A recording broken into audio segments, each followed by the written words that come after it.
Berkah dalam saudara, semoga kita semua diberkati oleh Tuhan. Pada katekese singkat ini, channel Pemuritan akan men-sharingkan kenapa di dalam gereja Katolik ada 7 sakramen. Lalu apa dasar kitab sucinya? Pertanyaan juga pernah disampaikan kepada saya, apakah setiap orang Katolik itu menerima ke-7 sakramen tersebut? Saudara, sebelum saya melanjutkan katekese singkat ini, baik jika saudara like video ini, saudara bisa menulis di kolom komentar pengalaman, pengetahuan terkait dengan sakramen. Mungkin Anda mempunyai pengalaman atau mempunyai pertanyaan, dan mungkin Anda bisa menjawab pertanyaan para penonton lain. Jangan lupa klik lonceng notifikasi agar setiap kali saya mengupload video baru, Anda mendapatkan pemberitahuan, subscribe, dan share video ini kepada rekan-rekan atau saudara-saudara Anda. Katekese singkat mengenai 7 sakramen ini saya ambil dari tulisan Romo Rupianto Yesuit yang pernah diterbitkan di dalam tabloid rohani tahun 2021.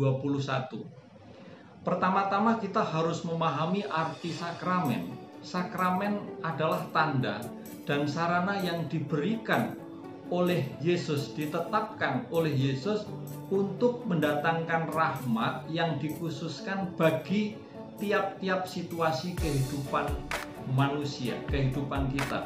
Dan karena itu sakramen merupakan tanda keselamatan, yaitu rahmat dan kehadiran Tuhan di dalam hidup kita di dunia ini, saudara.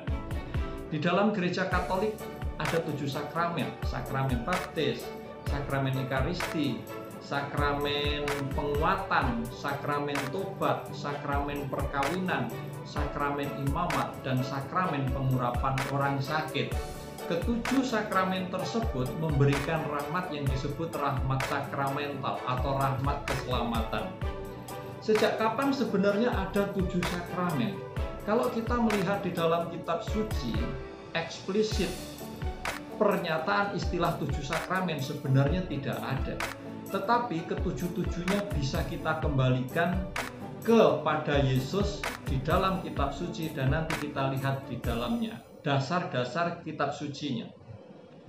Di dalam gereja perdana, sebenarnya 7 sakramen ini sudah menjadi tradisi di dalam gereja kita. Hanya saja baru pada abad ke-12 para teolog ini merefleksikan praktek pastoral gereja, dan mereka melihat 7 sakramen ini menjadi satu kelompok tersendiri yang berbeda dengan sakramentali, saudara.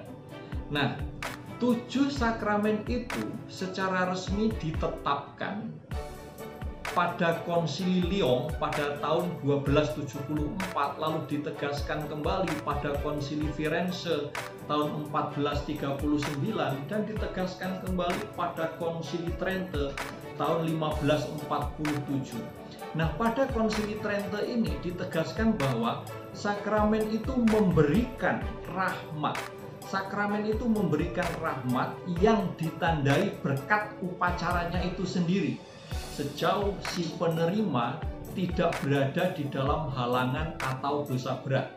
Karena itu, setiap orang yang hendak menerima sakramen harus mempersiapkan batinnya dan harus menerima sakramen tobat jika ada halangan dosa berat, saudara.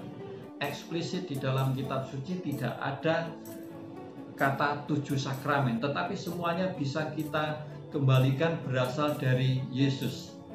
Kita lihat sakramen ekaristi. Sakramen ekaristi, kalau kita bicara dengan sakramen ekaristi, kita bisa melihat dasar kitab sucinya ada pada Matius 26 ayat 26 sampai 28.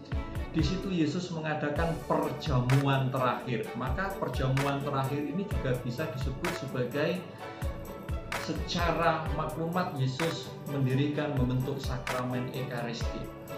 Lalu yang kedua, sakramen baptis.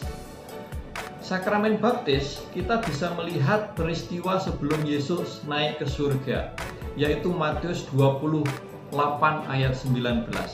Yesus mengatakan, karena itu pergilah jadikanlah semua bangsa muridku dan baptislah mereka dalam nama Bapa dan Putra dan Roh Kudus. Ini adalah sakramen baptis. Sakramen yang ketiga, yaitu sakramen tobat, kita bisa melihat di dalam Injil Yohanes bab 20 ayat 21 sampai 23. Maka kata Yesus sekali lagi, damai sejahtera bagi kamu, sama seperti Bapa mengutus aku, demikian juga aku mengutus kamu. Jikalau kamu mengampuni dosa orang, dosanya diampuni. Dan jikalau kamu menyatakan dosa orang tetap ada, dosanya tetap ada. Inilah yang menjadi dasar sakramen tobat. Yang keempat, saudara, sakramen imamat. Bisa kita lihat di dalam Markus 3 ayat 13 sampai 19. Kisah Yesus memanggil ke-12 muridnya. Dikatakan kemudian naiklah Yesus di atas bukit. Ia memanggil orang-orang yang dikehendakinya dan mereka datang kepadanya. Ia menetapkan 12 orang untuk menyertai dia dan untuk diutus memberitakan Injil dan diberinya kuasa untuk mengusir setan. Markus 3 ayat 13 sampai 19 menjadi dasar bagi sakramen imamat. Yang kelima adalah sakramen perkawinan dari Matius 19 ayat 3 sampai 6. Dikatakan, datanglah orang-orang Farisi kepada Yesus untuk mencobai dia. Mereka bertanya apakah diperbolehkan orang menceraikan istrinya dengan alasan apapun. Di situ Yesus menjelaskan, lalu pada akhir penjelasannya Yesus mengatakan, demikianlah mereka bukan lagi dua melainkan satu. Karena itu apa yang telah dipersatukan oleh Allah tidak boleh diceraikan oleh manusia. Jadi Matius 19 ayat 3 sampai 6 menjadi dasar bagi sakramen perkawinan. Yang keenam adalah sakramen penguatan. Ini ada dalam Kisah Rasul 8 ayat 14 sampai 17. Ketika rasul-rasul di Yerusalem mendengar bahwa di Samaria telah menerima firman Allah, maka mereka mengutus Petrus dan Yohanes ke situ. Lalu apa yang dilakukan oleh Petrus dan Yohanes? Kemudian keduanya menumpangkan tangan atas mereka, lalu mereka menerima Roh Kudus. Ini adalah dasar untuk sakramen penguatan. Dan yang terakhir adalah sakramen pengurapan orang sakit. Kita bisa dilihat di dalam surat Yakobus bab 5 ayat 14 sampai 16.